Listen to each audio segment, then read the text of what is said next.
चलिए आगे बढ़ते हैं। अब हम अर्निंग कैपिटलाइजेशन अप्रोच, जिसे हम प्रॉफिट अर्निंग कैपेसिटी अप्रोच भी बोलते हैं, वो डिस्कस करते हैं। अर्निंग कैपिटलाइजेशन अप्रोच या फिर प्रॉफिट अर्निंग कैपेसिटी अप्रोच के अंदर में एक फॉर्मेट है, वो फॉर्मेट डिस्कस करते हैं। पर्टिकुलर अमाउंट, ये जो फॉर्मेट है ये स्टार्ट होगा आपका पीबीटी से, यानी कि प्रॉफिट बिफोर टैक्स से। तो ये एलिमेंट हमने उठाया इनकम स्टेटमेंट में से, profit before tax. Profit before tax में हम एक चीज़ माइनस करते हैं, एक्स्ट्रा ऑर्डिनरी इनकम माइनस करेंगे, एडिशनल एक्सपेंस माइनस करेंगे। ये क्या है? तो पहले बताता हूँ extra ordinary income. Extra ordinary income का मतलब ऐसी इनकम जो आपको रोज़ाना नहीं होती, ये तो पता नहीं अचानक से आपको हो गई। मतलब आप एक्सपेक्ट नहीं कर रहे थे कि आपको इतनी इनकम हो जाएगी, लेकिन आपको इतनी इनकम हो गई, that is known as extraordinary income. तो क्या आप एक्सपेक्ट करो कि आपको रेगुलर बेसिस पे होगी? तो नहीं, मैं कोई एक्सपेक्टेशन नहीं रखा हूँ कि मुझे रेगुलरली इनकम होगी। मतलब ये मेरी ऐसी इनकम नहीं है जो मुझे रेगुलरली होती है।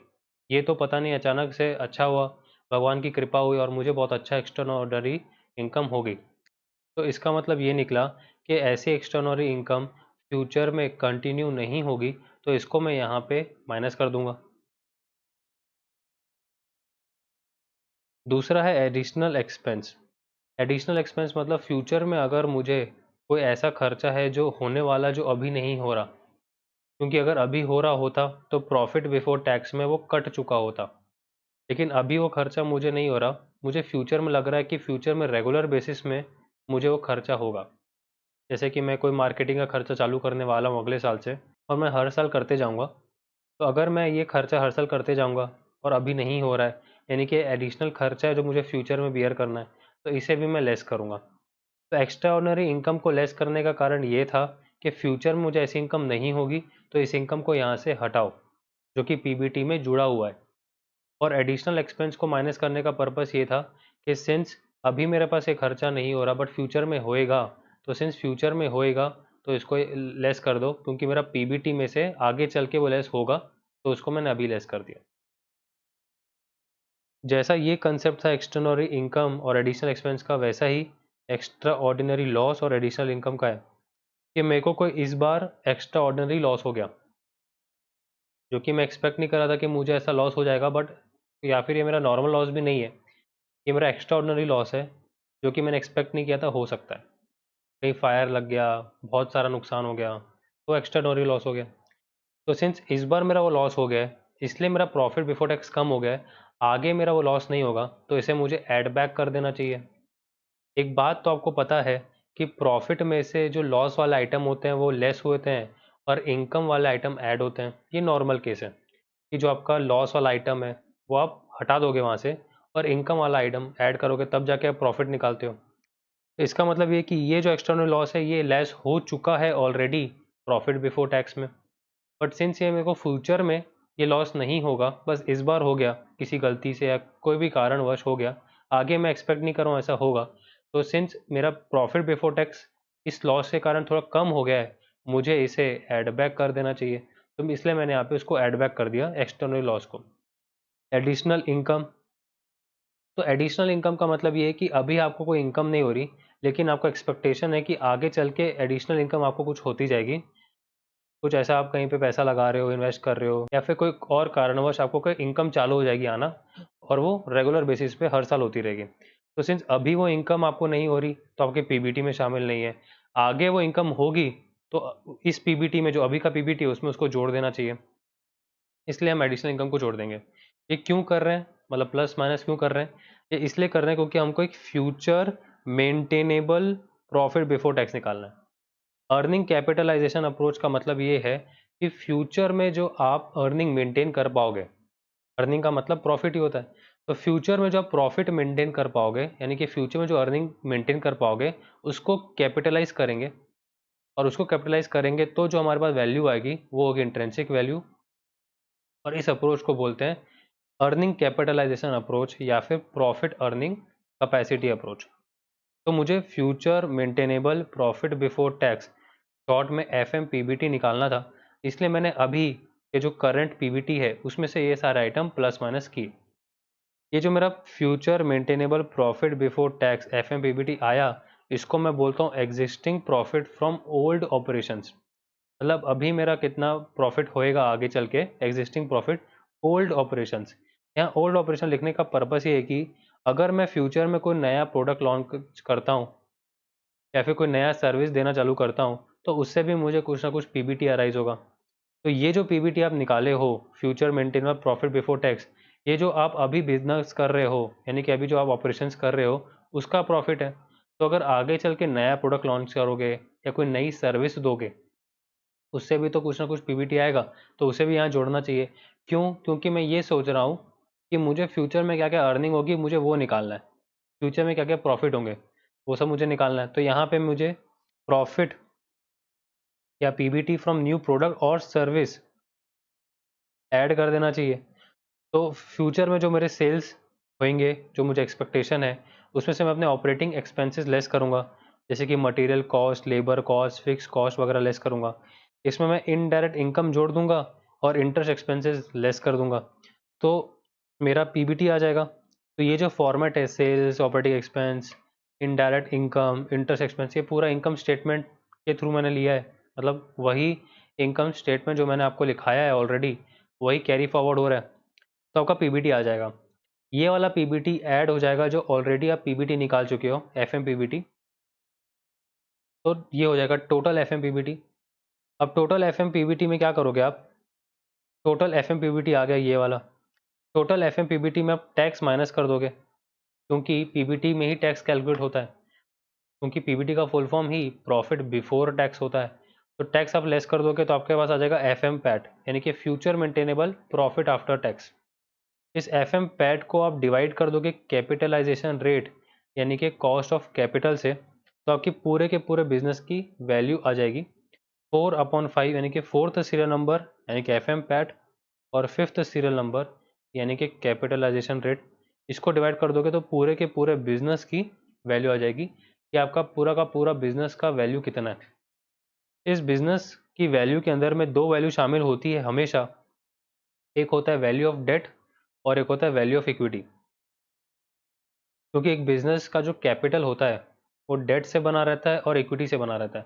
तो अगर उस बिजनेस की वैल्यू निकालने जाओगे तो उसके अंदर में उसके डेट की भी वैल्यू रहेगी और उसके इक्विटी की वैल्यू रहेगी। तो अगर इसमें से आप वैल्यू ऑफ डेट माइनस कर दो, ठीक है, market value of debt minus कर दो, यानी कि वैल्यू ऑफ एक्सटर्नल लाइबिलिटीज, तो आपके पास आ जाएगा वैल्यू ऑफ इक्विटी। ठीक है, वैल्यू ऑफ इक्विटी आ जाएगा। तो ये जो 8वां सीरियल नंबर है वैल्यू ऑफ इक्विटी, यहाँ तक तो कोई दिक्कत नहीं है, मतलब इसके ऊपर तक। तो वैल्यू ऑफ इक्विटी जहाँ तक आपने निकाला, मतलब 6 - 7 किया, यानी कि वैल्यू ऑफ बिजनेस में से वैल्यू ऑफ डेट माइनस कर दिया वैल्यू ऑफ इक्विटी का, इस सीरियल नंबर तक तो कोई दिक्कत नहीं है। इसके आगे का सीरियल नंबर जो है वो इस इम्पॉर्टेंट पॉइंट से लिंक्ड है कि आगे का जो आप डिस्कस करोगे वो तभी पॉसिबल है जब आपके पास कोई प्रेफरेंस डिविडेंड नहीं है क्वेश्चन में, जिसे मैं यहाँ पे केस 1 कह रहा हूँ। मतलब ये एक ऐसी कंपनी होगी जिसमें प्रेफरेंस शेयर्स इशूड नहीं है, यानी कि कोई प्रेफरेंस शेयर होल्डर नहीं है। तो अगर कंपनी में कोई प्रेफरेंस शेयर होल्डर नहीं है, यानी कि कंपनी में कोई प्रेफरेंस शेयर नहीं है, तो कोई प्रेफरेंस डिविडेंड पे नहीं होगा, यानी कि जितने भी शेयर्स होंगे कंपनी में वो इक्विटी शेयर्स होंगे। तो यहाँ पे हम नंबर ऑफ इक्विटी शेयर्स ले लेंगे 9th सीरियल नंबर में, और वैल्यू ऑफ इक्विटी को डिवाइड कर देंगे नंबर ऑफ इक्विटी शेयर से, तो मेरा आंसर आ जाएगा which is intrinsic market price per equity share 8/9। मेरा intrinsic market price per equity share, जिसे मैं IV0 कहता हूँ, वो मेरा आ जाएगा।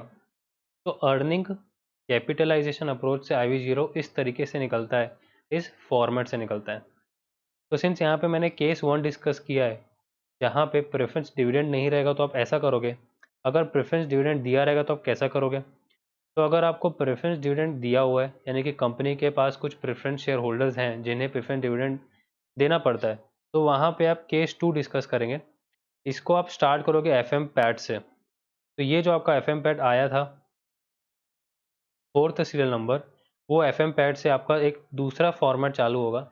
तो FM पैट में से आप ट्रांसफर टू रिजर्व माइनस कर दोगे, फिर FM पैट आफ्टर रिजर्व आ जाएगा, फिर प्रेफरेंस डिविडेंड माइनस कर दोगे तो फ्यूचर मेंटेनेबल EF और ESH आ जाएगा। फ्यूचर मेंटेनेबल EF और ESH आ गया तो नंबर ऑफ इक्विटी शेयर से डिवाइड कर देंगे, तो फ्यूचर मेंटेनेबल EPS आ जाएगा। FMEPS आने के बाद आप P रेशो यूज़ करेंगे जो यूजुअली क्वेश्चन में दिया रहता है। तो EPS और P रेशो को यूज़ करके आप IV0 निकालोगे, which is IV0 is equal to FMEPS यानी कि future maintainable EPS multiply by P ratio. यहाँ से भी आपका intrinsic market price per equity share आ जाएगा। हमारा मेन गोल क्या है? हमारा मेन गोल है कि भैया हम IV0 या P0 तक पहुँचें। ठीक है, अर्निंग कैपिटलाइजेशन अप्रोच या profit earning capacity approach IV0 कैसे निकालना है? तो IV0 यहाँ तक तो कोई दिक्कत नहीं, 8वें सीरियल नंबर तक, वहाँ तक तो आपको हर क्वेश्चन में करना है। 8वां सीरियल नंबर यानी कि वैल्यू ऑफ इक्विटी के बाद आपको दिमाग लगाना है कि भैया मेरे को प्रेफरेंस डिविडेंड दिया है कि नहीं दिया। अगर प्रेफरेंस डिविडेंड दिया है तो ये वाला फॉर्मेट यूज़ करके आपको IV0 निकालना है, केस 2 वाला। और अगर आपको प्रेफरेंस डिविडेंड नहीं दिया तो केस 1 यूज़ करना है और इस तरीके से आपको IV0 निकालना है। ठीक है, अब ये जो मैंने फॉर्मेट आगे फॉलो किया, ये वाला FM PAT reserves preference dividend, ये कहीं ना कहीं जो इनकम स्टेटमेंट मैं सिखा चुका हूँ वैसा ही है। तो जी हाँ, ये वैसा ही है, बस यहाँ पे FM future maintainable word extra लग जा रहा है। बाकी जो आप करते जा रहे हो, फ्लो जो आप फॉलो करना है आपको, रिजर्व्स डिविडेंड EF और ESH वगैरह, वो सेम रखना है।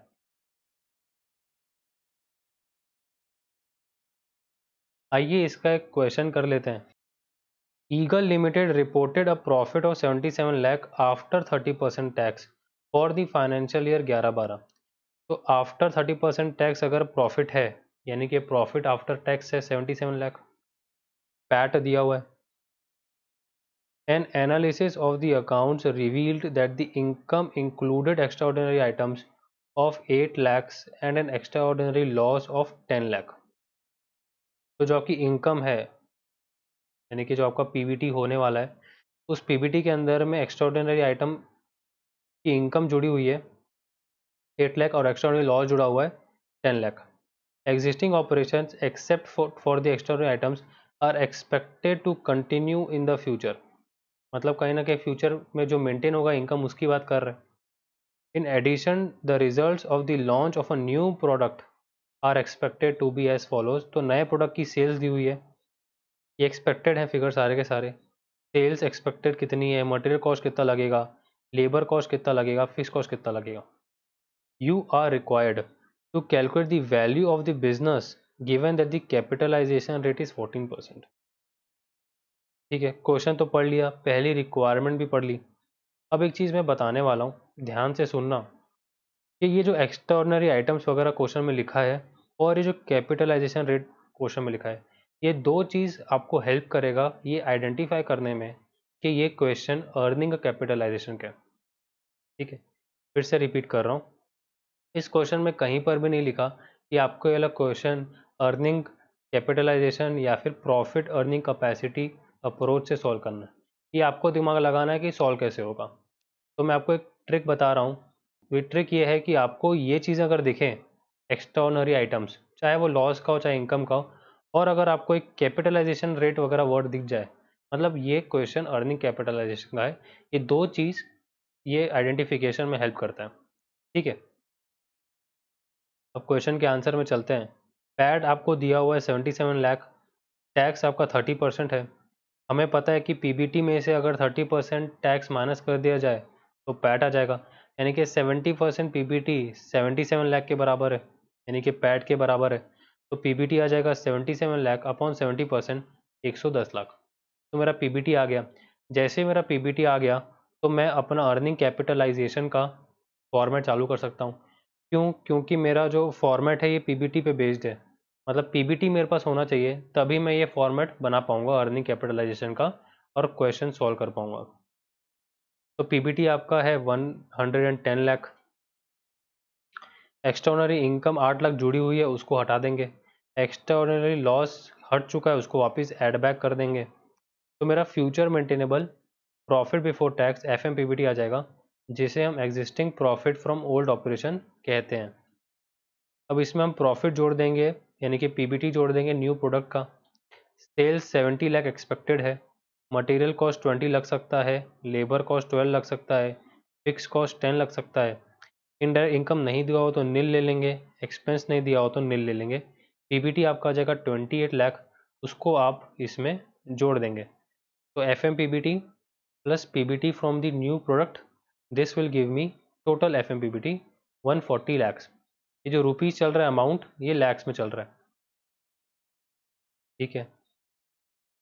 अब मैं इसमें से टैक्स माइनस कर दूंगा, टैक्स माइनस कर दूंगा 30% of total F M P B T which is 42 lakh, तो एफ एम पैट आ जाएगा 98 लाख। एफ एम पैट को डिवाइड कर दूंगा कैपिटलाइजेशन रेट जो कि 14% दिया हुआ है, यानी कि 0.14, तो मेरा पूरे बिजनेस की वैल्यू आ जाएगी 98 अपॉन 0.14 रुपीज़ 700 लैक्स। तो क्वेश्चन की पहली रिक्वायरमेंट थी कि वैल्यू ऑफ बिजनेस निकाल के दो, वो मैंने निकाल के दे दिया 700 लाख, तो वैल्यू ऑफ बिजनेस आ गया। क्वेश्चन की second requirement, determine the market price per equity share निकालना है with Eagle Limited share capital being comprised of 1 lakh 13% preference share of 100 each and 50 lakh equity shares of 10 each and the PE ratio being 10 times। तो preference shares दिया हुआ है, P ratio निकाल के दिया हुआ है, market price per equity share मांग रहा है। तो सीधा सीधा समझ में आ गया कि यहाँ पे हम पार्ट 2 जो सॉल्व करेंगे वो केस 2 यूज़ करके करेंगे। केस 2 एप्लीकेबल होगा जिसमें प्रेफरेंस डिविडेंड दिया हुआ है। अब केस 2 लगाने के लिए सबसे पहले तो मुझे एफ एम पैट चाहिए, तो एफ एम पैट मेरा यहाँ रहा 98 लाख, इसको ले लूँगा और स्टार्ट कर दूंगा। तो F M PAT 98 lakh, transfer to reserve नहीं दिया हुआ तो नील ले लेंगे। F M PAT after reserve 98 lakh. Preference dividend, preference dividend दिया हुआ है 13%, 13% ऑफ 100 रुपये face value into number of preference shares 1 lakh, तो टोटल आ गया 13 लाख रुपये, 13 लाख रुपीज़। तो एफ एम ई एफ और ई एस एच आ जाएगा 98 माइनस 13 85, 85 लाख आ जाएगा मेरा एफ एम ई एफ और E S H. Number of equity share दिया हुआ है 50 लाख, तो F M E P S आ जाएगा ई एफ और E S H upon number of equity shares which is 1.70 per equity share. P ratio आपको given है 10 टाइम्स, तो कुछ नहीं, दोनों को मल्टीप्लाई कर देंगे, यानी कि 1.7 multiply by 10, this will give me intrinsic market price per equity share, यानी कि F M E P S multiply by P ratio which is ₹17 per equity share. तो मुझे क्वेश्चन मांग रहा था market price per equity share, ये तो मुझे पता है कैसे निकालना है, बट इस बात का भी मुझे नॉलेज होना चाहिए कि जो मैं निकाल रहा हूँ वो इंट्रेंसिक है, यानी कि वो IV0 है, यानी कि वो intrinsic market price per equity share है ₹17 पर इक्विटी शेयर 17। तो इस तरीके से सॉल्व होता है अर्निंग कैपिटलाइजेशन, जिसे हम प्रॉफिट अर्निंग कैपेसिटी अप्रोच भी कहते हैं। चलिए आगे बढ़ते हैं। अब हम डिस्कस करेंगे net asset value approach, NAV approach, जिसे हम नेट रियलाइजेबल वैल्यू यानी कि NRV अप्रोच भी कहते हैं। NRV अप्रोच के अंदर में हम लोग नेट एसेट्स यानी कि नेट रियलाइजेबल वैल्यू निकालते हैं। उसका फॉर्मेट कुछ इस प्रकार है कि सबसे पहले आप निकालोगे एडजस्टेड एसेट्स। एडजस्टेड एसेट्स का मतलब है टोटल एसेट्स जो बैलेंस शीट में दिए हुए हैं, मतलब जितने भी बैलेंस शीट के एसेट साइड में एसेट्स दिए हुए हैं उसकी मार्केट वैल्यू लेना है, उसकी मार्केट वैल्यू ले लेंगे। तो एडजस्टेड एसेट तो मेरे पास आ गए। अब एडजस्टेड एसेट में से मैं एडजस्टेड लाइबिलिटीज़ माइनस करूँगा। कौन कौन से एडजस्टेड लाइबिलिटीज़? तो सारी की सारी करंट लाइबिलिटीज़ माइनस करूँगा और करंट लाइबिलिटीज़ की मार्केट वैल्यू माइनस करूँगा। Same goes for long term liabilities, कोई लॉन्ग टर्म लोन लेके रखा है, कोई लॉन्ग टर्म डेट है, तो उन सब की मार्केट वैल्यू माइनस कर दूंगा। एक यहाँ पे मैंने एलिमेंट लिखा है कंटिजेंट लाइबिलिटीज़ का। कंटिजेंट लाइबिलिटीज़ क्या होता है? कंटिजेंट लाइबिलिटीज़ ऐसी लाइबिलिटीज़ होती हैं जो आज आपको दिख नहीं रही, मतलब आज आपके बुक्स में वो लाइबिलिटीज़ दिख नहीं रही, बट आपको लग रहा है कि कल को वो आपकी लाइबिलिटी बन जाएगी। कंटिजेंट लाइबिलिटी का मतलब ये हुआ कि वो बैलेंस शीट के अंदर में नहीं दिखती क्योंकि उसका कोई एंट्री पास नहीं हुआ होता। मतलब जिस दिन आप बैलेंस शीट बना रहे हो या प्रॉफिट एंड लॉस बना रहे हो उस दिन तक की वो लाइबिलिटी जनरेट नहीं हुई है, मतलब आपका कोई एंट्री पास नहीं हुआ बुक्स में कि ये आपकी लाइबिलिटी है। लाइबिलिटीज होते हैं आउटस्टैंडिंग सैलरी पेबल या फिर कोई और ऐसा एक्सपेंस जो पेबल खड़ा हुआ है, तो दिखता है कि हाँ भी मेरी लाइबिलिटी है, मुझे पे करनी है, मतलब आपने उसकी कोई एंट्री पास करी हुई रहती है। कंटीजेंट लाइबिलिटी एक ऐसी लाइबिलिटी होती है जो मटेरियलाइज नहीं हो पाई, मटेरियलाइज का मतलब यहाँ पर ये है कि उसकी कोई एंट्री अभी तक बुक्स में पास नहीं हुई, मतलब कोई भी आपसे वो अभी तक वसूल नहीं सकता लायबिलिटी। ठीक है, फॉर एग्जाम्पल कोई कोर्ट में केस चल रहा है आपका, और आपको डर है कि मैं वो केस हार जाऊंगा, अगर मैं हार गया तो मुझे 10 लाख रुपए देने पड़ जाएंगे। तो 10 लाख की तो लायबिलिटी आपके सर पे कहीं ना कहीं खड़ी है ना, भले बुक्स में नहीं दिख रहा, उसकी क्या एंट्री पास करूं, कोई पास ही नहीं कर सकता। तो ऐसी लायबिलिटी जो 10 लाख रुपए की है उसे हम कहेंगे कंटीजेंट लायबिलिटी, जो कि अभी तक मटेरियलाइज नहीं हुई है। ये मटेरियलाइज जो वर्ड है ना, इसका मतलब निकलता है इसकी कोई एंट्री पास नहीं हुई बुक्स में। जब हम नेट एसेट वैल्यू अप्रोच या फिर नेट रियलाइजेबल अप्रोच के हिसाब से IV0 निकालने जा रहे होते हैं, तो हम एडजस्टेड लायबिलिटी के अंदर में कंटीजेंट लायबिलिटीज को भी लेते हैं और ये अज्यूम करते हैं कि ये 100% मटेरियलाइज हो गई होगी। मतलब ये कि इसकी एंट्री पास हो गई, वो भी 100%, मतलब ये भी अब आपकी लायबिलिटी बन चुकी है। तो क्वेश्चन में अगर कंटीजेंट लायबिलिटी दिया हुआ है अलग से, तो क्या करना है उसका, तो उसका ये करना है कि उसको अज्यूम करना है कि भैया 100% मटेरियलाइज हो जाएगा, यानी कि 100% एंट्री पास कर दी जाएगी, यानी कि वो मेरी लायबिलिटी है नहीं, ऐसा नहीं सोचना है, अब वो मेरी लायबिलिटी बन चुकी है ऐसा सोचना है। तो सिंस वो मेरी लायबिलिटी बन चुकी है, तो मुझे लायबिलिटीज़ में से माइनस करना है, तो मेरा एडजस्टेड लायबिलिटीज़ का फिगर आ जाएगा। तो मैं एडजस्टेड एसेट्स में से एडजस्टेड लायबिलिटीज़ माइनस कर दूंगा, तो मेरा नेट एसेट्स या फिर नेट रियलाइजेबल वैल्यू आ जाएगा। सिंस मेरा नेट एसेट या नेट रियलाइजेबल वैल्यू आ गया, मैं इंट्रेंसिक वैल्यू यानी कि इंट्रेंसिक शेयर प्राइस IV0 निकाल पाऊंगा, नेट एसेट्स और NRV upon number of shares. तो इस तरीके से आपका IV0 निकलता है। NAV अप्रोच यानी कि NRV अप्रोच, नेट एसेट्स और NRV का जो अमाउंट आएगा टोटल, उसको डिवाइड कर दोगे नंबर ऑफ शेयर से। Note, if market value is not given then use book values. तो अगर इन सब एलिमेंट्स की यानी कि एसेट्स की या लाइबिलिटीज़ की मार्केट वैल्यू नहीं दी हुई है क्वेश्चन में, तो आपको उनकी बुक वैल्यू लेनी है। इसका मतलब ये है कि अगर क्वेश्चन में कोई एलिमेंट्स का मार्केट वैल्यू दिया है तो वो ले लेना है, जिन जिनका मार्केट वैल्यू नहीं दिया तो अज्यूम करना है कि उसका मार्केट वैल्यू ही उसके बुक वैल्यू के बराबर है, तो वहाँ पे उसको ले लेना है। मतलब कोई भी आइटम को छोड़ना नहीं है, या तो उसकी मार्केट वैल्यू लेंगे अगर वो अवेलेबल है तो, या तो उसकी बुक वैल्यू लेंगे। ठीक है, बढ़ते हैं आगे। चलिए एक क्वेश्चन कर लेते हैं। Given below is the balance sheet of S limited as on 31 March 2008। Liabilities, assets, share capital दिया हुआ है share of ₹10 100 lakh. Share of ₹10 का मतलब है एक शेयर की फेस वैल्यू 10 रुपये है, और सारे के सारे शेयर्स का जो कैपिटल है यानी कि इक्विटी शेयर कैपिटल है वो 100 लाख है। रिजर्व्स एंड सरप्लस दिया हुआ है 40 लाख। लॉन्ग टर्म डेट दिया हुआ है 30 लाख, टोटल 170। एसेट्स आपके पास है land and building 40 lakh, plant and machinery 80 lakh, investments 10 lakh, stock 20 lakh, debtors 15 lakh, cash at bank 5 lakh, total 170। तो बैलेंस शीट के एसेट्स दिए हुए हैं और लाइबिलिटीज दिए हुए हैं। You are required to work out the value of the company shares on the basis of net asset method and profit earning capacity यानी कि capitalisation method, and arrive at the fair price of the shares by considering the following information। मतलब आपको net asset method भी use करना है और profit earning capacity यानी कि कैपिटलाइजेशन मेथड भी यूज़ करना है, और fair price of the share पे अराइव होना है। इन्फॉर्मेशन क्या है? इन्फॉर्मेशन है profit for the current year ₹64 lakh, जिसमें इंक्लूड किया गया है 4 lakh extraordinary income and ₹1 lakh income from the investments of the surplus funds. Such surplus funds are unlikely to recur। Profit दिया हुआ है आपको करंट ईयर का 64 लाख, जिसके अंदर में 4 लाख एक्स्ट्राऑर्डिनरी इनकम शामिल है। मैंने आपको प्रॉफिट अर्निंग कैपेसिटी यानी कि कैपिटलाइजेशन मेथड पढ़ाते समय आपसे कहा था कि क्वेश्चन में कैसे पता करें कि वो क्वेश्चन प्रॉफिट अर्निंग कैपेसिटी या फिर अर्निंग कैपिटलाइजेशन का है। यहाँ पे तो अच्छी बात है कि इसने बोल दिया नेट एसेट मेथड और कैपिटलाइजेशन मेथड, बट आपको कैसे आइडेंटिफाई करना है कि क्वेश्चन अर्निंग कैपिटलाइजेशन का है। तो मैंने बताया था कि अगर आपको एक्स्ट्राऑर्डिनरी इनकम या एक्सटर्नल लॉस ऐसा कुछ वर्ड दिख जाए और कैपिटलाइजेशन रेट दिख जाए, तो ये दो तरीके से हमको पता चल जाता है कि क्वेश्चन अर्निंग कैपिटलाइजेशन का है। तो यहाँ पे जैसे मुझे एक्सटर्नल इनकम दिखा, मैं समझ गया कि कैपिटलाइजेशन का है, भले ही यहाँ पे कैपिटलाइजेशन लिखा हो। तो मुझे सेफ साइड पे चलना है, यानी कि मुझे ऐसा ध्यान रखना है कि मैं कैसे एग्ज़ाम में आइडेंटिफाई कर पाऊंगा कि वो क्वेश्चन अर्निंग कैपिटलाइजेशन का है, भले ही मुझे स्पेसिफिकली नहीं बोला हो। ठीक है।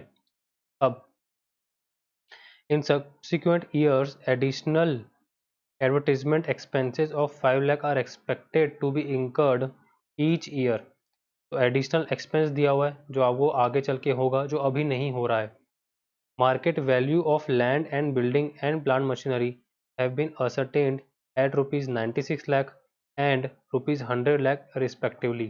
तो मार्केट वैल्यू आपको लैंड बिल्डिंग का दिया हुआ है और प्लांट मशीनरी का दिया हुआ है, यानी लैंड बिल्डिंग और प्लांट मशीनरी का मार्केट वैल्यूज दिए हुए हैं।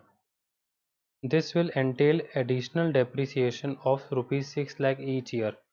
तो डेप्रिसिएशन भी हमारा एक एक्सपेंस होता है, तो एक और एडिशनल एक्सपेंस आपको दिया हुआ है डेप्रिसिएशन का, क्योंकि रुपीज़ 6 लाख रहेगा per year. Effective income tax rate 30% दिया हुआ है। Capitalisation rate applicable to similar businesses 15%। तो एक्स्ट्राऑर्डिनरी इनकम लिखा, कैपिटलाइजेशन रेट लिखा, मतलब ये अर्निंग कैपिटलाइजेशन का क्वेश्चन है, ये मैंने आपको सिखाया था। साथ ही अगर नेट एसेट्स वगैरह आपको यूज़ करना है, यानी कि नेट एसेट अप्रोच या फिर नेट रियलाइजेबल वैल्यू अप्रोच, तो वहाँ पे कहीं ना कहीं आपको market value of the assets कहीं ना कहीं दी रहेगी। तो ये एक तरीका है जानने का कि नेट एसेट मेथड का क्वेश्चन है या एनआरवी का क्वेश्चन है। ठीक है, चलिए सॉल्व करते हैं। तो सबसे पहले हम अर्निंग कैपिटलाइजेशन अप्रोच के थ्रू सॉल्व करेंगे, जो हम लोग पढ़ चुके हैं। तो यहाँ पे profit of the current year को हम अज्यूम करेंगे कि ये पीबीटी है, क्योंकि अर्निंग कैपिटलाइजेशन का जो सबसे इम्पॉर्टेंट एलिमेंट है वो है पीबीटी। अगर पीबीटी हमारे पास होगा तो ही वो पूरा फॉर्मेट आप बना पाएंगे, वरना नहीं बना पाएंगे। तो यहाँ पे profit for the current year को हम पीबीटी मानेंगे 64 लाख।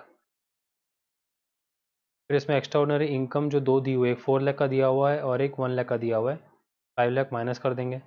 एडिशनल एक्सपेंस भी माइनस करेंगे जो कि है एडवर्टीजमेंट और डेप्रिसिएशन जो आगे चल के हमको होगा, तो this is 11 lakh. Extraordinary expense या फिर एडिशनल इनकम हमको नहीं दिया हुआ है तो हम नील ऐड करेंगे, तो एफ एम पीबीटी हमारा आ जाएगा 48 लाख।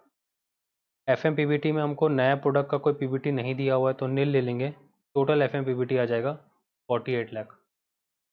माइनस कर देंगे tax which is 14.40 lakh which is 30%, तो आ जाएगा total F M PAT 33.60 lakh. Total F M PAT को डिवाइड कर दिया जाता है कैपिटलाइजेशन रेट से, जो कि 15% यानी कि 0.15।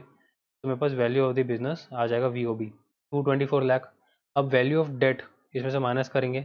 वैल्यू ऑफ डेट कायदे से मुझे मार्केट वैल्यू माइनस करना चाहिए, लेकिन मेरे पास मार्केट वैल्यू क्वेश्चन में है नहीं, तो मैं अज्यूम कर लूँगा कि market value equal to book value which is 30 lakh. ये 30 लाख मुझे बैलेंस शीट में दिया हुआ है, ये रहा लॉन्ग टर्म डेट 30। तो मैं माइनस कर दूंगा तो मेरे पास वैल्यू ऑफ इक्विटी आ जाएगा 194 लाख। अब यहाँ पे मैं केस 1 के थ्रू IV0 निकालूंगा। केस 1 यानी कि जहाँ पे प्रेफरेंस शेयर्स नहीं होते, तो जहाँ पे प्रेफरेंस शेयर नहीं रहेंगे यानी कि सारे के सारे शेयर इक्विटी शेयर्स हैं, तो इस वैल्यू ऑफ इक्विटी को मैं डिवाइड कर दूंगा नंबर ऑफ इक्विटी शेयर से, which is 10 lakh equity share. 10 lakh equity share कैसे आया, तो 100 लाख का equity share capital balance sheet में दिख रहा है और 10 रुपये की फेस वैल्यू का एक शेयर है, तो 10 लाख इक्विटी शेयर। तो 194 लाख को जैसे हम डिवाइड कर देंगे 10 लाख शेयर से, तो मेरे पास आंसर आ जाएगा 19.40 रुपीज़ पर equity share which is my IV0 which is my intrinsic market price per equity share. IV0 मेरा आ गया अर्निंग कैपिटलाइजेशन अप्रोच से 19.40। अब दूसरा मेथड यानी कि दूसरी approach which is net assets method. यहाँ पे हम पहले एडजस्टेड एसेट्स ले लेंगे। एडजस्टेड एसेट में सारे एसेट्स ले लेंगे जो बैलेंस शीट में दिए हुए हैं, यानी कि ये सारे, बट इनकी वैल्यूज़ कौन सी लेंगे, इनकी वैल्यूज़ अपन पहले तो मार्केट वैल्यू को ही प्रेफरेंस देंगे, यानी कि जिसका मार्केट वैल्यू दिया रहेगा वो ले लेंगे। जैसे कि लैंड एंड बिल्डिंग की मार्केट वैल्यू 96 लाख दी है, प्लांट मशीनरी की मार्केट वैल्यू 100 लाख दी है, लेकिन सिंस बाकी एसेट्स की मार्केट वैल्यू नहीं दी हुई है तो हम उसकी बुक वैल्यू ले लेंगे, बट लेंगे ज़रूर। तो 10 लाख आ जाएगी इन्वेस्टमेंट्स, स्टॉक का आ जाएगा 20 लाख, डेटर्स का आ जाएगा 15 lakh, cash at book value 5 lakh. Total of A यानी कि टोटल ऑफ एडजस्टेड एसेट्स है 246 लाख। अब एडजस्टेड लाइबिलिटीज़, तो एडजस्टेड लाइबिलिटी में करंट लाइबिलिटी नहीं दिया हुआ है, अज्यूम करेंगे नील। लॉन्ग टर्म लाइबिलिटी सिर्फ एक ही दी हुई है, लॉन्ग टर्म डेट 30 लाख, तो वो ले लेंगे। कंटीजेंट लाइबिलिटी नहीं दिया हुआ तो अज्यूम करेंगे नील है, तो टोटल ऑफ बी आ जाएगा 30 lakh which is adjusted liabilities. तो मेरा नेट एसेट्स आ जाएगा adjusted assets minus adjusted liabilities, तो मेरा नेट एसेट्स आ जाएगा 216 लाख। IV0 आसानी से आ जाएगा, net assets upon number of equity shares, यानी कि 216 lakh upon 10 lakh equity shares, तो IV0 इक्वल टू 21.60 पर इक्विटी शेयर। अब अगर आप क्वेश्चन को ध्यान से देखेंगे तो आपको बोला जा रहा है कि आप fair price of the share निकालो नेट एसेट मेथड यूज़ करके और एक कैपिटलाइजेशन मेथड यूज़ करके, यानी कि आपको दो अप्रोचेज एक साथ यूज़ करनी है और एक फेयर प्राइस निकालना है शेयर का। तो whenever you have to calculate a fair price using two or more approaches, then use the following formula। Formula क्या है? फॉर्मूला ये है कि फेयर प्राइस अगर आपको शेयर की निकालनी है तो आप करोगे IV0 इंटू वेट 1। IV0 जैसे कि अप्रोच 1 से जो आपकी IV0 आई, मेरे केस में अर्निंग कैपिटलाइजेशन से कुछ IV0 आई, वो ले लूँगा, उसको मल्टीप्लाई कर दूंगा वेट ऑफ 1। वेट मतलब वेट ऑफ द अप्रोच 1, कि उस अप्रोच को मैं कितना वेट देना चाहता हूँ, मतलब कितना उसका इम्पोर्टेंस रखना चाहता हूँ। दूसरा है IV0 यानी कि अप्रोच 2 का IV0, यानी कि जैसे नेट एसेट मेथड है उसकी आपने जो IV0 निकाली उसको मल्टीप्लाई कर देंगे वेट ऑफ अप्रोच 2। तो एक तरह से आप वेटेड एवरेज फेयर प्राइस निकाल रहे हो, यानी कि वेटेड एवरेज IV0 निकाल रहे हो। यहाँ पे अगर क्वेश्चन साइलेंट रहेगा तो अज्यूम कर लीजिएगा इक्वल वेट्स। इक्वल वेट्स मतलब इक्वल इंपॉर्टेंस का मतलब ये है कि अगर आपको एक शेयर की फेयर प्राइस निकालनी है और उसमें आपको दो अलग अलग मेथड यूज़ करने हैं और फेयर प्राइस तो एक ही आएगी, सिंगल ही आएगी, तो अगर आपको दो अलग अलग मेथड्स यूज़ करने हैं तो आपको ये पता होना चाहिए कि दोनों मेथड्स को कितनी इंपॉर्टेंस दी जाए, मतलब कितना वेट्स दिया जाए। यानी कि अगर अर्निंग कैपिटलाइजेशन मुझे बहुत इंपॉर्टेंट लगता है, नेट एसेट्स थोड़ा इंपॉर्टेंट लगता है, तो मैं अर्निंग कैपिटल को ज़्यादा वेट दूंगा, लाइक 60% 70%, और इसको बचा हुआ वेट दूंगा। अगर मतलब इसको अर्निंग कैपिटलाइजेशन को 60% रखा तो नेट एसेट मेथड को 40% वेट दूंगा, यानी कि 0.6 और 0.4। या फिर मुझे लगा नहीं सबसे ज़्यादा इंपॉर्टेंट तो अर्निंग कैपिटलाइजेशन है, थोड़ा सा सिर्फ नेट एसेट्स इंपॉर्टेंट है, तो मैं क्या करूँगा, मैं अर्निंग कैपिटलाइजेशन को दे दूंगा 0.9 यानी कि 90% इंपॉर्टेंस, और इसको दे दूंगा 0.1 वेट यानी कि 10% इंपॉर्टेंस। तो ये मेरे ऊपर है कि मैं क्या अज्यूम करूँ या क्या मुझे लगता है कौन सा मेथड से IV0 जो निकला है वो ज़्यादा लॉजिकल है, जिसको ज़्यादा इंपॉर्टेंस देनी चाहिए। लेकिन अगर क्वेश्चन साइलेंट है तो हमें इक्वल वेट्स अज्यूम करना चाहिए। तो हियर वेट्स नॉट गिवन कि इंपॉर्टेंस कितनी देनी है, तो हम अज्यूम करेंगे इक्वल वेट्स, जिसका मतलब है कि weight of earning capitalisation is 0.5 and weight of net assets is 0.5, total is 1। Weights का टोटल हमेशा 1 होना चाहिए। अगर चार मेथड से IV0 निकाल रहे हो तो चारों मेथड का जब वेट्स को टोटल करा जाएगा ना तो 1 के बराबर होना चाहिए। ठीक है, अब फेयर प्राइस निकल आएगी हमारी IV0 into weight of earning capitalisation approach plus IV0 into weight of net asset approach. IV0 जो मेरी आई थी अर्निंग कैपिटलाइजेशन से वो 19.40 थी, इसको मैं वेट दे रहा हूँ 50% यानी कि 0.5। IV0 मेरी जो अभी आई नेट एसेट से 21.60, इसको मैं वेट दूंगा 0.5। तो कुल मिला के मेरा फेयर प्राइस आ जाएगा ₹20.50 पर इक्विटी शेयर, 20.50 फेयर प्राइस। तो अभी तक हम यूजुअली क्या करते आए हैं, हम किसी एक अप्रोच से एक वैल्यू निकालते आए हैं, यानी कि अर्निंग कैपिटलाइजेशन से IV0 निकालते आए हैं या फिर नेट एसेट से भी IV0 निकाले हैं अभी। लेकिन अगर आपको इस तरीके का क्वेश्चन दे दे जहाँ पे दो अप्रोच को यूज़ करना है या दो से ज़्यादा अप्रोच को यूज़ करना है और एक सिंगल शेयर की प्राइस निकालनी है, तो वहाँ पे आपको वेट्स लेने पड़ेंगे और इस तरीके से वेट्स को यूज़ करना पड़ेगा। बेस्ट बात यह है कि अगर आपको क्वेश्चन में वेट्स नहीं दिए हुए तो आप इक्वल वेट्स मान लीजिएगा और सॉल्व कर दीजिएगा।